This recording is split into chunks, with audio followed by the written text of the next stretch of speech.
2023 June 3న Sharwanand రక్షితారెడ్డిని grand గా పెళ్లి చేసుకోగా ఈ కాల వీరి అన్యోన్య సంసారానికి గుర్తుగా 2024 మార్చి 7న లీలాదేవి అనే అమ్మాయికి జన్మనిచ్చారు.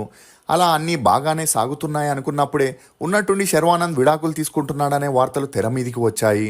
ఇందుకు కారణం శర్వానంద్ మరియు అతని భార్య రక్షిత కోర్టుకి వెళ్ళగా అక్కడ చూసిన కొంతమంది వీరిద్దరూ త్వరలోనే విడాకులు తీసుకుంటున్నారనే వార్తల్ని స్ప్రెడ్ చేశారు. ఎందుకంటే ఒకవైపు తనకు ఆ పెళ్లి ఇష్టం లేకపోయినా ఫ్యామిలీ ప్రెజర్స్ వల్ల శర్వానంద్ 39వ ఏటకి పెళ్లి చేసుకోవడం, మరోవైపు వరుసగా తన సినిమాలు ఫ్లాప్ అవడంతో డిప్రెషన్లోకి వెళ్లిపోయిన శర్వానంద్ బక్క చిక్కిపోయి లీనవ్వడంతో ఇతని ఫోటోల్ని చూసి అభిమానులందరూ షాక్కి గురవుతున్నారు.